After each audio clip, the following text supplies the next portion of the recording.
Ibu-ibu juga kalau lagi ngumpul nih kadang sesama ibu-ibu sama begitu juga. Kita ini orang perempuan tergantung bagaimana lakinya. Kalau tuh laki bisa ngimbangin kita, bisa ngambil hati kita, baik. Laki baik sama kita baik. Tapi kalau laki perlakukan kita gak baik, kita lebih gak baik lagi. Ada gak perempuan yang ngomong begitu? Curhat semua nih. Banyak jawabnya rame-rame. Ada dosa-dosa yang kita lakukan lewat istighfar gak diampunin. Lewat sholawat gak diampunin. Lewat puasa Ramadan gak diampunin. Lewat ini, lewat pintu itu gak diampunin. Ada dosa-dosa tertentu yang Allah ampuninnya cuma lewat cara alham. Sumpah capek, kepikiran bagaimana caranya ngasih makan anak bini. Saudara. Pertama-tama pada kesempatan ini saya ingin menyampaikan, ya walaupun telat-telat dikit gak apa-apa dah, minal aidin wal faizin. Karena kita baru pembukaan ini, baru halal bihalal. Nah, gak ada kata telat. Kata Sayyidina Ali bin Abi Thalib, kulla yawmin lam na'asillah fahuwa aid. Setiap hari yang kita gak bermaksiat kepada Allah, berarti hari itu hakikatnya hari Id, hari raya. Nah ini sekarang kita lagi di majelis yang baik, di tempat yang baik. Insya Allah mudah-mudahan ini hari raya buat kita. Nah makanya minal aidin wal faizin, mohon maaf lahir dan saya minta maaf kalau selama terselenggaranya majelis ini banyak kekurangan, banyak khilafan, atau ketika saya ngajar ada hal-hal yang kurang berkenan, juga kepada para tetangga semuanya yang direpotkan, yang terganggu akses jalannya karena majelis pada malam hari ini dan seterusnya. Minal aidin wal faizin, mohon maaf lahir dan batin. Kemudian berikutnya ya ikhwan, kita melanjutkan pengajian kitab Mukhtasar Sahihul Bukhari karya Imam Ibn Abi Jamrah Al-Andalusi. Ini hadis yang ke-9. Dikatakan dari Sayyidina Abdullah bin Mas'ud radhiyallahu anhu bahwasanya Rasulullah sallallahu alaihi wasallam bersabda, "Idza anfaqa ar-rajulu ala ahlihi yahtasibuha fahiya lahu sadaqah." Kata Rasulullah sallallahu alaihi wasallam, "Idza anfaqa ar-rajulu ala ahli." Manakala seseorang berinfak kepada ahli, memberikan nafkah kepada ahli. Kata-kata ahl ini dalam bahasa Arab termasuk lafadz mustarak. Ya, satu kata punya dua makna. Orang Arab ada yang mengartikan ahl itu artinya keluarga, anak, bini, dan semua yang wajib dinafkahin. Disebut ahlun.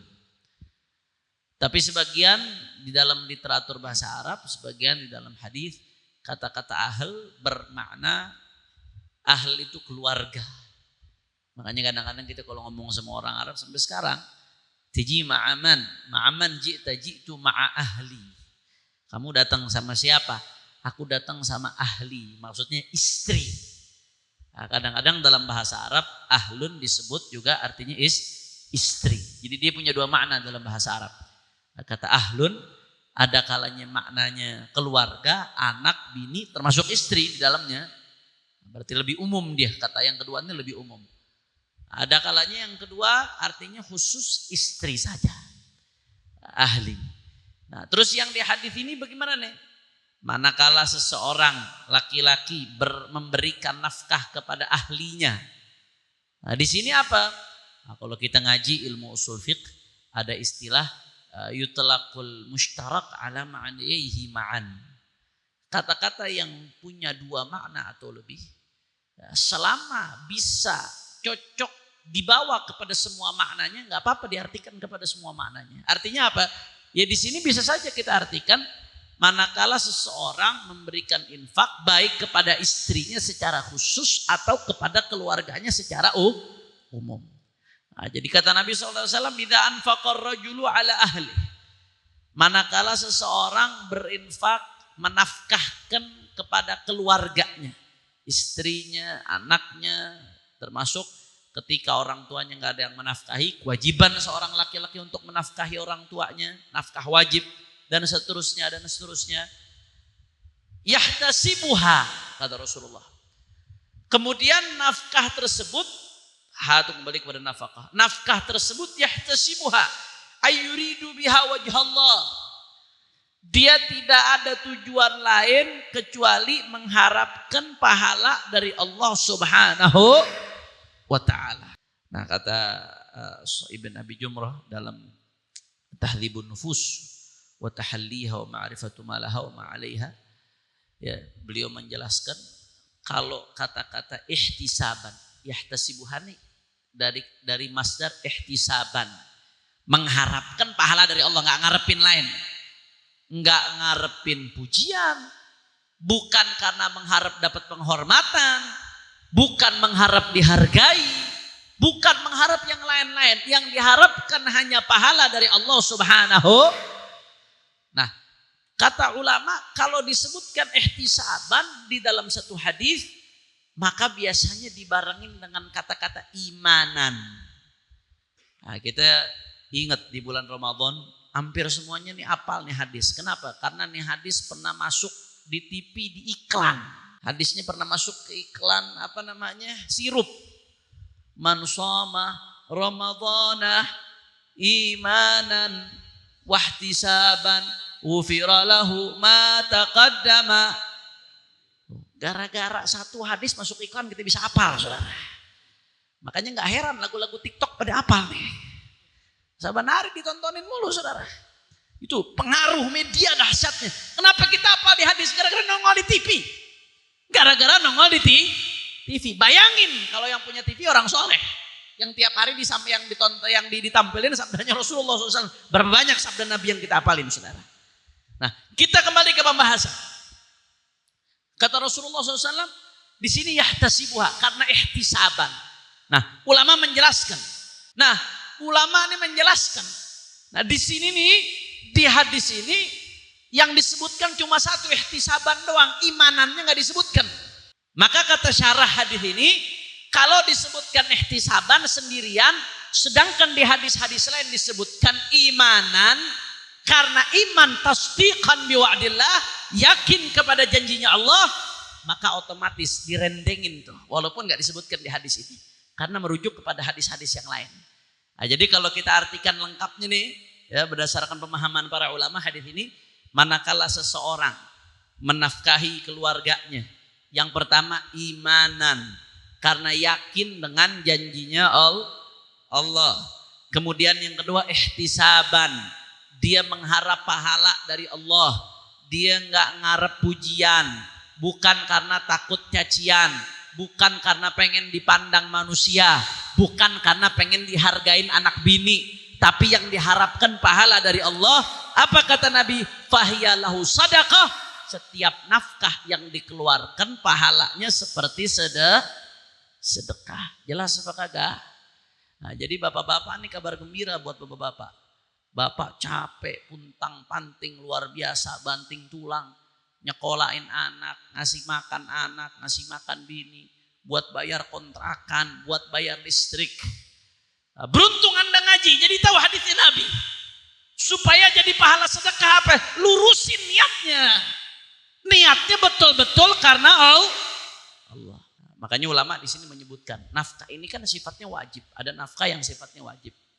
Sebetulnya nafkah yang wajib, andai kata nggak diniatkan pun otomatis sudah dapat pahala nafkah.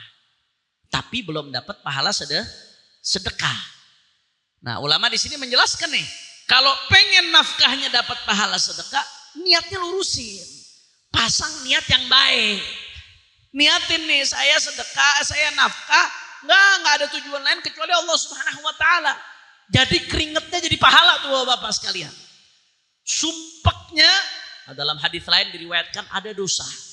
Ada dosa yang Allah Subhanahu wa taala nggak ampunin dosa tersebut kecuali dengan cara sumpeknya kita nyari nafkah buat anak bini. Ada dosa-dosa yang kita lakukan lewat istighfar nggak diampunin. Lewat sholawat nggak diampunin. Lewat puasa Ramadan nggak diampunin. Lewat ini, lewat pintu itu nggak diampunin. Ada dosa-dosa tertentu yang Allah ampuninnya cuma lewat cara apa? Alham. Sumpek, capek, kepikiran bagaimana caranya ngasih makan anak bini, saudara. Baru kepikirannya aja mikirin, itu udah menyebabkan diampuni dosa. Apalagi begitu dia kerja, dia banting tulang, dia nafkahin anak istrinya, dia niatkan betul-betul karena Allah, saya nggak butuh pandangan manusia. Manusia apa artinya pandangan dia? Saya nggak butuh pandangan anak bini saya. Saya masuk kubur, anak bini saya nggak nemenin saya. Saya masuk kubur, anak bini saya nggak nemenin saya nanti. Saya di akhirat, kata Allah Ta'ala, yauma yafirrul mar'u min akhi wa ummihi wa abi wa sahibatihi wa bani likulli imri'in minhum yawma idin sya'nun yughni. Di hari tersebut nanti, di hari kiamat, masing-masing lari. Orang lari dari bapaknya, lari dari saudaranya, lari dari temannya, lari dari pasangannya. Antara dia hanya dengan Allah. Bisa nyelamatin dia di hadapan itu satu apa? Allah Subhanahu wa taala. Dengan cara apa kita taqarrub ilallah? Nih, dengan cara mengharapkan pahala kepada Allah Subhanahu wa taala. Sehingga setiap tetesan keringat yang kita keluarkan, yang ngucur dari diri kita, setiap tetesan keringat yang nyucur dari diri kita, maka di situ bernilai pahala sedekah. Setiap sen, setiap rupiah yang kita keluarkan untuk anak istri kita, untuk makannya, sekolahnya, berobatnya, tinggal rumahnya, listriknya dan lain sebagainya, diterima sebagai sedekah oleh Allah Subhanahu wa taala. Insyaallah mudah-mudahan ini banyak bapak-bapak di sini yang udah pada nikah, mudah-mudahan setiap rupiah yang dikeluarkan Allah catat sebagai sedekah. Sampai kita meninggal dunia nanti ya ikhwan. Amin ya rabbal alamin. Dan mudah-mudahan yang belum nikah Allah segera kasih jodoh. Nah, ketahuan banyak yang jomblo nih. Yang udah nikah ikut amin sebagian itu tadi. Allah emang kebenaran bener-bener loh. Masya Allah. Yang belum nikah Allah kasih istri yang salehah. Yang perempuan-perempuan yang belum nikah Allah kasih suami yang saleh. Dan semuanya Allah kasih rezeki yang halalan, thayyiban, mubarakan, mengalir sampai hari kiamat seperti air zam-zam, gak berhenti-berhenti. Amin ya rabbal alamin. Kira-kira sampai sini jelas apa kagak? Nah ini enaknya jadi orang yang beriman. Nikmat kita jadi orang beriman. Nah kalau mau dapat pahala seperti ini syarat pertamanya harus beriman. Gak bisa, kalau kita gak beriman gak bisa dapat ini saudara. Nah, jadi kalau kita nggak beriman dalam pandangan Islam, orang yang tidak beriman kepada Allah, tidak beriman kepada Rasulullah, tidak syahadat kepada Allah, syahadat kepada Rasulullah sebagai utusan Allah, ya apapun jerih payahnya, ya kalau dapat balasan paling di dunia, nggak dapat balasan di akhirat, ikhwan. Nah, tapi kalau kita beriman kepada Allah nih enak. Nah, ini jadi pintu diterimanya amal kita. Nah, orang beriman, makanya nggak bisa, syaratnya itu harus imanan, harus beriman kepada Allah, nggak bisa. Loh Beb kok bagaimana ceritanya Beb? Kalau nggak beriman nggak diterima. Saya kasih gambaran nih. Gambaran sederhananya pendekatan logikanya. Orang beriman amalannya nanti nggak diterima. Di akhirat habaan manthuro, sia-sia semuanya. Ya, kebaikannya sia-sia semuanya di akhirat nanti. Orang yang nggak beriman. Perumpamaannya seperti apa? Masuk Islam syahadat, beriman kepada Allah Subhanahu wa taala. Ini diibaratin orang sekolah. Sekolah ya. Dia belajar, sekolah, belajar, rajin, luar biasa. Begitu di penghujung sekolah, ujian. Lulus, dapat ijazah. Tapi daftar di awal, daftar, ikut kelas, absen, ada namanya, ada nomor induknya. Lulus, ikut ujian, dapat ijazah. Tapi andai ada orang, ikut dari kelas 1 SD ngikut, masuk, tapi kagak daftar. Gak punya nomor induk, di absen kagak ada. Nongol di kelas tiap hari belajar, ikut ujian nilainya 100,5 saudara. Bukan 100 lagi, offset sampai itu nilai. 100,5 sampai kelas 6. Begitu selesai kelas 6 saudara, belajar luar biasa, udah pagi, siang, sore, malam belajar. Tidurnya sampai duduk ketiduran. Saking rajinnya belajar. Begitu selesai kelas 6, ikut ujian, teman-temannya lulus dapat ijazah. Dia belajar rajin luar biasa tapi kagak pakai daftar, nggak masuk, lulus dapat ijazah apa kagak? Dianggap apa kagak tuh? Ya kagak dianggap saudara. Karena belum daftar. Kalau bahasanya anak zaman sekarang, zaman no login. Apa? Login saudara. Login dulu, login itu ibarat daftar. Ente kalau nggak login bagaimana amal ibadah ente mau diterima sama Allah Subhanahu wa taala. Masya Allah, insya Allah mudah-mudahan si Onat cepat login tuh insya Allah. Kan lagi rame di medsos katanya.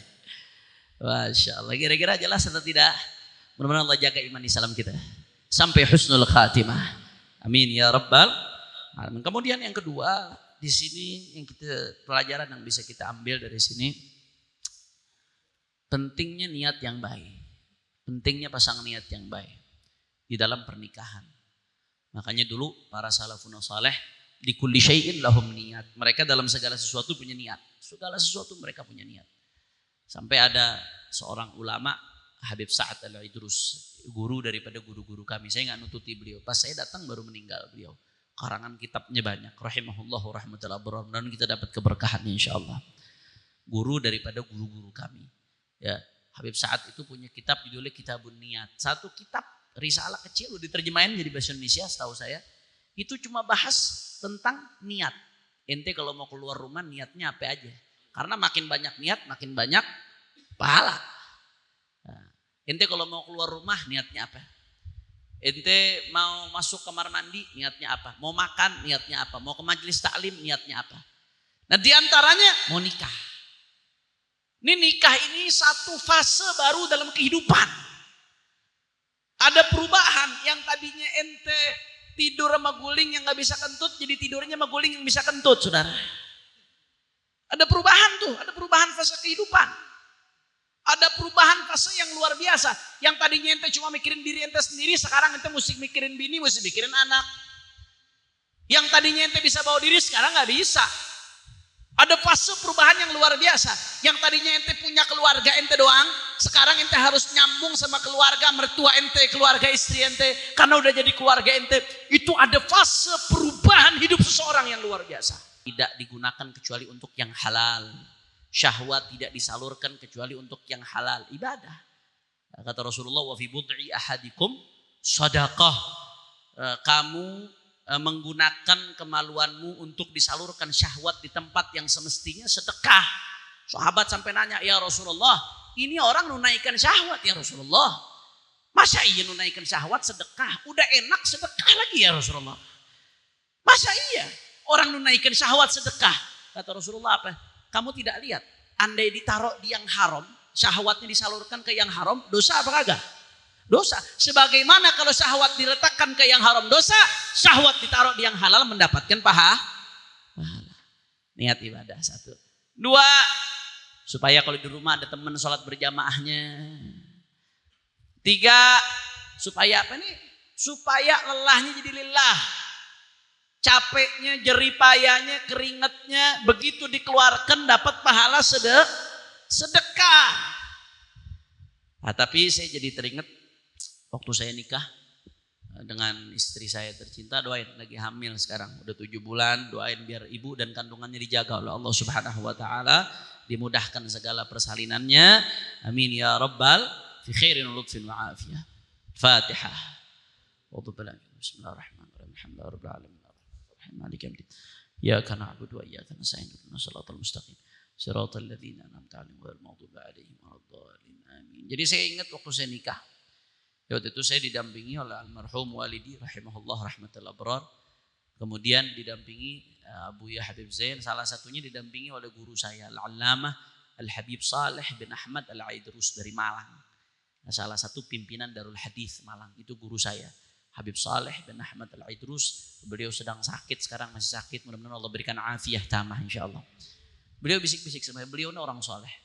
Beliau termasuk orang yang Allah anugerahkan sering bermimpi bertemu Rasulullah SAW. Gak gampang, orang kayak beliau tuh gak gampang. Dibanggakan oleh gurunya Abu Yazid Muhammad bin Alawi al-Maliki. Rahimahullah rahmatul abrar. Itu Habib Saleh Al-Idrus bisik ke kuping saya saat itu. Hanif, pasang niat yang baik. Ini pengantin mau jalan nih dari rumah nenek saya ke rumah saya punya mertua, Sidil Walid Al-Habib Rizik. Dari sekarang udah jadi tanahnya PLN ke Gang Paksi tuh, lagi mau arak-arakan. Beliau pegang saya bisikin, Hanif, ente niatkan nikah dengan niat yang baik. Tapi ada satu niat, kata guru saya. Kalau engkau niatkan dengan niat ini, maka dia sudah mengcover semua niat-niat yang baik. Semua niat yang baik cover. Apa niatnya Ustaz? Ditanya. Kata beliau, niatkan dengan pernikahanmu ini untuk menggembirakan hatinya baginda Nabi Muhammad sallallahu alaihi wasallam. Apa hubungannya? Nikah girangin hati Nabi. Apa hubungannya? Ternyata ada hadis Rasulullah sallallahu alaihi wasallam. Kata Rasulullah apa? Tazawwaju takthuru fa inni mubahin bikumul umama yaumal qiyamah. Kata Rasulullah, nikahlah kalian. Banyaklah jumlah kalian. Takthuru, banyaklah jumlah kalian. Fa inni mubahin bikumul umama yaumal qiyamah. Kata Rasulullah, karena aku nanti akan membanggakan kalian di depan umat-umat yang lain. Sallu ala Nabi Muhammad. Allah. Artinya apa? Kalau kita nikah dengan niat punya anak, kalau kita punya anak kita punya anak lagi, punya cucu, terus beranak pirak, berarti umat Rasulullah makin banyak apa kagak? Makin banyak umatnya Nabi, makin girang Nabi, saudara. Kalau kamu niat nikah, kata guru saya, niatkan untuk menggembirakan hati Rasulullah sallallahu alaihi wasallam. Karena kalau udah ngegembirain hati Nabi, Rasulullah senang. Kalau Rasulullah udah senang, Allah ridha. Kalau Allah ridha, hidup berkah, rezeki lancar, urusan mudah, semuanya diindahkan oleh Allah Subhanahu wa taala. Karena udah bikin girang baginda Nabi besar Muhammad sallallahu alaihi wasallam. Makanya ini yang belum nikah nih, nanti begitu akad nikah ingat pesan saya. Niatkan pernikahan ini untuk menggembirakan hati Rasulullah. Nah, bagi yang udah nikah,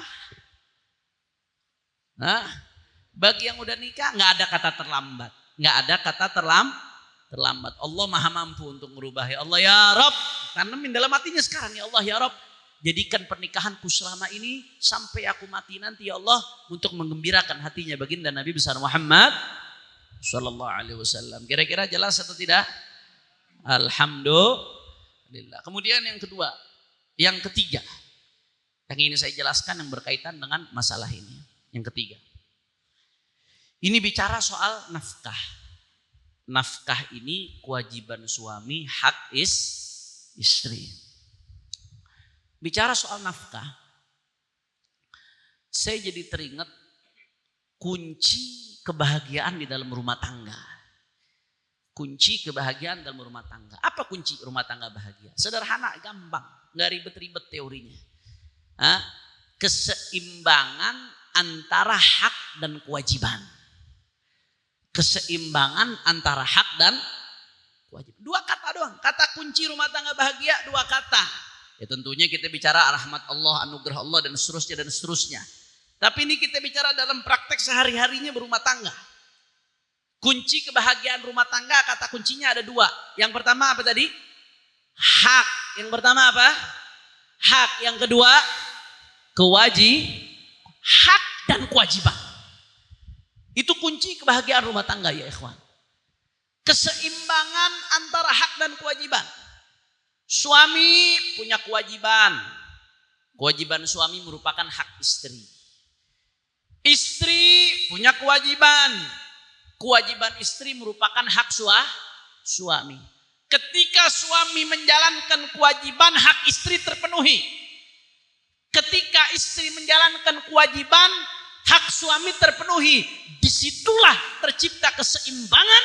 Dari keseimbangan hak dan kewajiban, lahir rumah tangga bahagia. Kira-kira jelas apa kagak? Faham? Makanya saya teringat guru saya Al-Allamah Al-Habib Abu Bakar Al-Adni bin Ali Al-Mashhur rahimahullah rahmatal abrar. Beliau pernah mengatakan satu teori yang luar biasa. Kata beliau, idza dha'atil huquq ja'al 'uquq. Idza dha'atil huquq ja'al 'uquq. Ketika hak-hak terabaikan, di situ kedurhakaan masuk. Kapan pintu kedurhakaan masuk? Bukan hanya istri aja yang bisa durhaka, suami juga bisa durhaka. Durhaka itu bagaimana? Mengabaikan kewajiban, enggak menunaikan hak. Di mana kewajiban diabaikan, di situ pintu kedurhakaan masuk, saudara. Nah, jadi ini kuncinya keseimbangan, baik dari suami atau dari istri, dua-duanya. Jangan kadang mohon maaf, ini baik dari kubu laki-laki atau ada kubu perempuan, ada teori egois. Teori apa namanya? Teori egois. Bagaimana teori egois? Ini saya suka dengar bapak-bapak kalau lagi kumpul nih sama bapak-bapak, sambil minum kopi, sambil nyundut rokok, saudara. Apa katanya? Kita ini orang laki tergantung bagaimana perempuan. Nah, kalau perempuan baik, kita baik. Kalau perempuan gak bisa ngambil hati, ya kita juga gak enak jadinya sama perempuan. Ada gak kadang-kadang bapak ngomongnya begitu? Ada apa kagak? Banyak, saudara. Ibu-ibu juga kalau lagi ngumpul nih, kadang sesama ibu-ibu, sama begitu juga. Kita ini orang perempuan, tergantung bagaimana lakinya.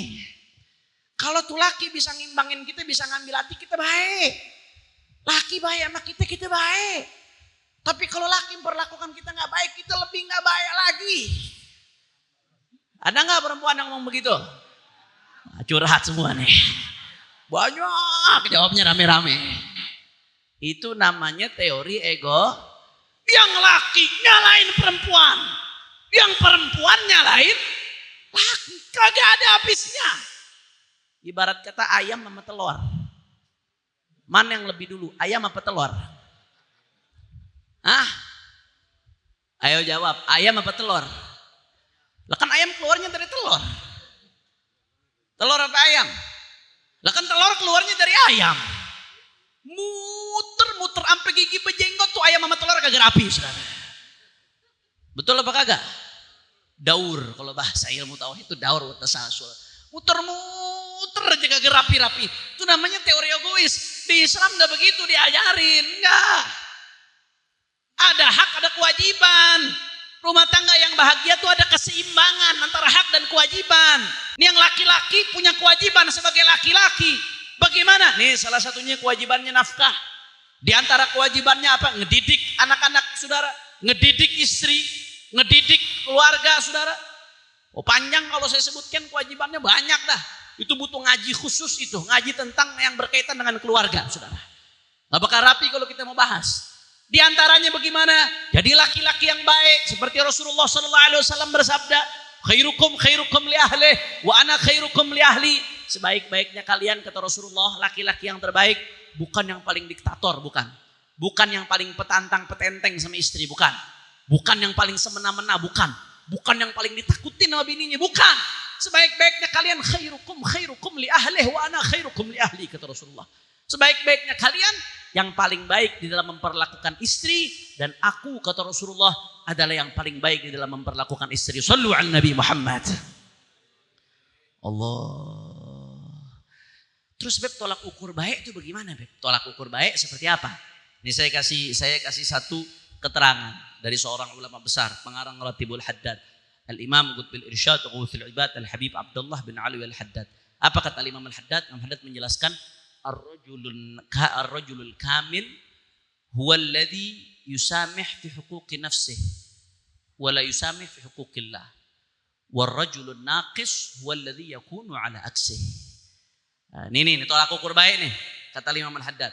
Salah satunya bagaimana? Ar-rajulul kamil, laki-laki yang sempurna, laki-laki yang sesungguhnya. Huwa alladhi yusamih fi huquqi nafsih. Kalau berkaitan dengan dirinya, kekurangan bini kurang lebih dimaafkan sama dia. Kalau berkaitan dengan dirinya kurang lebih dimaafkan, dia tutup mata, dia tahu bininya bukan malaikat, dia tahu bininya nggak sempurna, bukan malaikat. Ada kurang lebih, tutup mata. Kopi kurang dikit, kurang rasanya kurang pas dikit, tutup mata. Masaknya mungkin kurang lebih enaknya, tutup mata.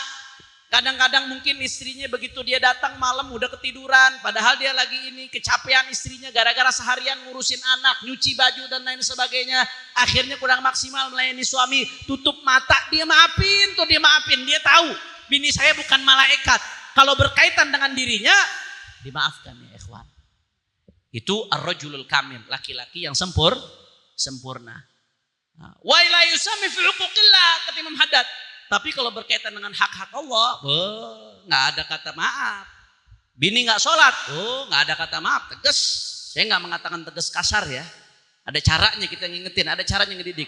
Tapi nggak didiemin. Bini nggak sholat, tegur. Bini buka aurat, tegur. Bini ngelanggar perintah Allah, tegur. Kalau berkaitan dengan hak Allah, syariat dilanggar di tengah keluarga, tegas saudara. Itu laki-laki yang sempurna. Jelas atau tidak? Nah kata Imam Al-Haddad, rajulun naqis walladhi yakunu ala aksi. Laki-laki yang kurang, paham laki-laki kurang maksudnya? Hah? Laki-laki kurang, PA. Ini bukan yang ngomong nih Imam Haddad nih. Ar-rajulun naqis, laki-laki yang kurang. Maksudnya enggak laki-laki sepenuhnya. Kurang ideal. Bagaimana laki-laki yang kurang ideal? Kata Imam Haddad, walladzi yusamih fi huquqillah wa la yusamih fi huquqin nafsih. Ya bininya kagak sholat, diem-diem baik. Padahal tuh kiamat tuh di tengah keluarga, neraka di tengah keluarga tuh saudara. Bininya nggak puasa Ramadan, banyak utang Ramadan, dia diem-diem baik.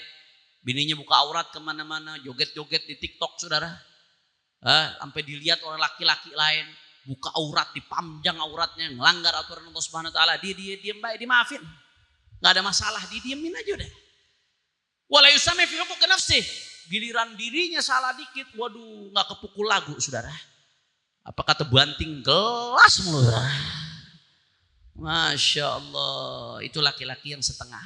Nah, giliran urusan dirinya nggak memaafkan istri. Padahal dia tahu istrinya manusia, istrinya banyak kekurangan, nggak memaklumi istrinya. Itu bukan laki-laki yang ideal. Giliran urusan agama didiemin sama dia. Na'udzubillah min. Nah, kira-kira jelas atau tidak? Mudah-mudahan Allah jadikan kita laki-laki yang baik. Nah, kita nih kalau dengar nasihat ini introspeksi buat diri kita. Jangan sibuk nyari nih fulan. Enggak, diri kita introspeksi buat diri kita. Perbaiki diri kita.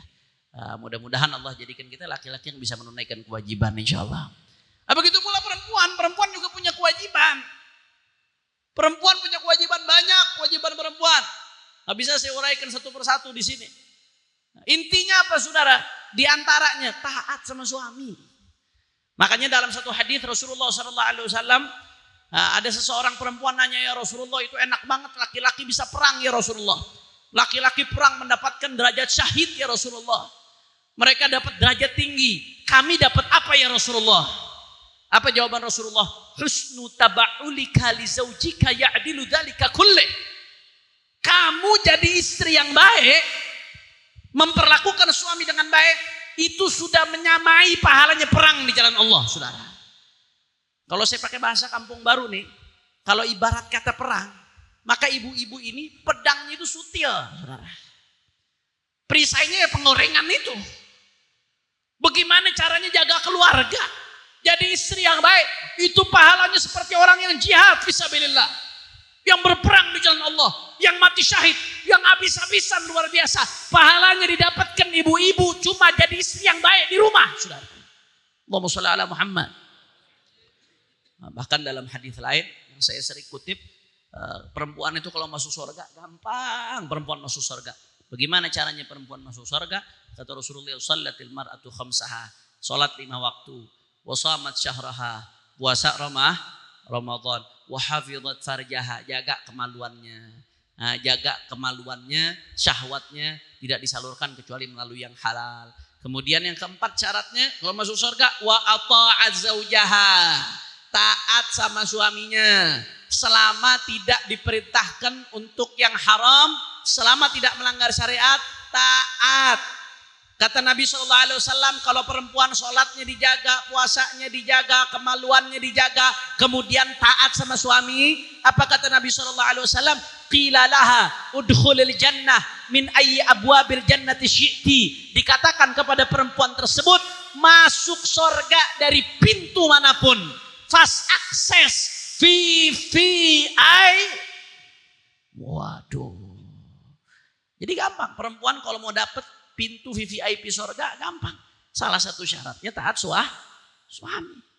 Makanya nggak gampang. Cobaan taat suami, waduh, bisikan hawa nafsu, bisikan setan. Wah, bakal dibisikin bagaimana caranya ngelawan sama suami. Karena setan nggak ridho. Perempuan-perempuan masuk surga ini, ibu-ibu masuk surga, setan nggak ridho, Bu.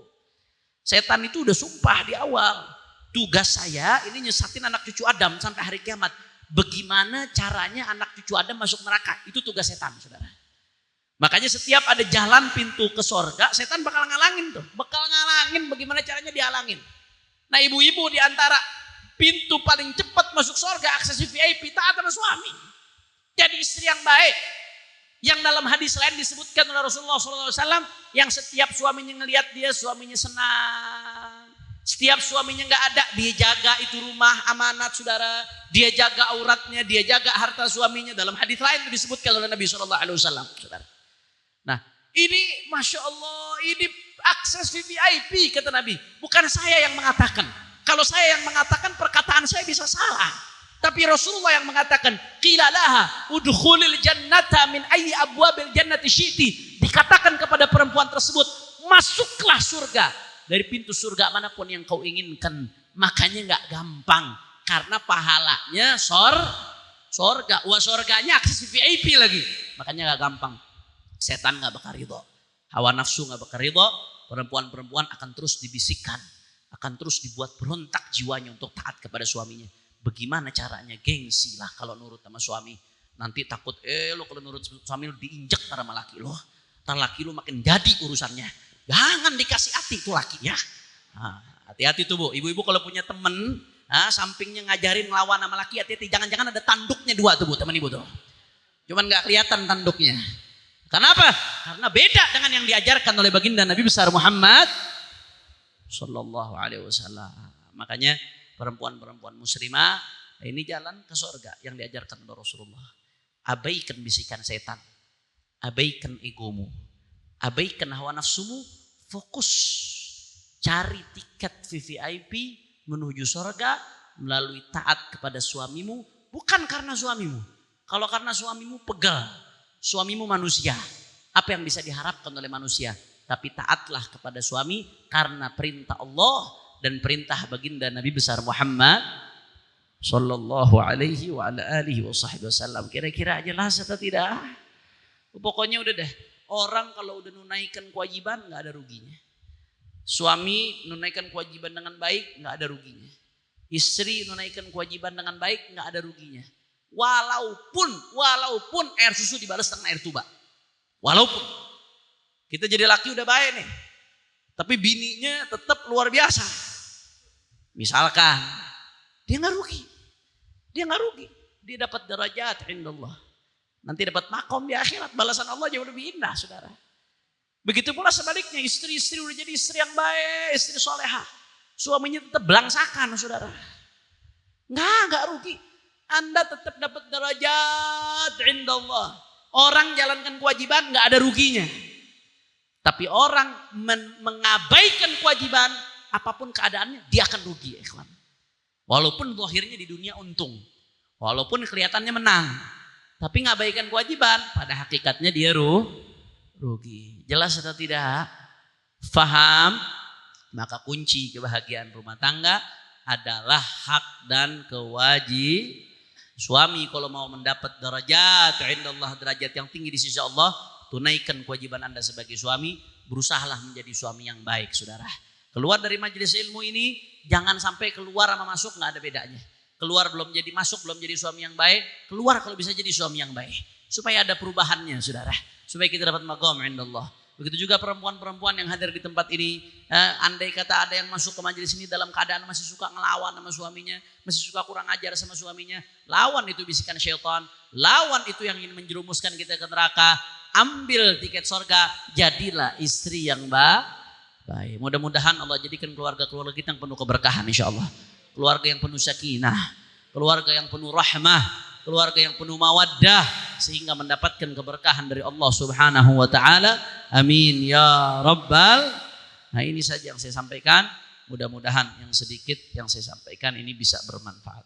Baik, sebelum kita baca doa al-Maulid dibaca oleh Habib Idrus bin Yahya, kita bacakan Fatihah buat salah satu jamaah yang suka hadir di majelis Hurairah ini, akhina Fikri bin Haji Ayatullah yang meninggal dunia. Mudah-mudahan Allah jadikan kuburnya raudhah min riyadil jannah. Beliau biasa hadir di majelis Hurairah, masih muda meninggal dunia. Mudah-mudahan Allah jadikan kuburnya raudhah min riyadil jannah. Allah angkat derajatnya, Allah ampuni dosa-dosanya, Allah terima semua amal ibadahnya, dan mudah-mudahan dikumpulkan bersama Rasulullah SAW. Ala hadhihi niyyah wa likulli niyyah salihah jami'ah syamilah li khairatid dunya wal akhirah wa ila hadratin nabi bisirril Fatihah.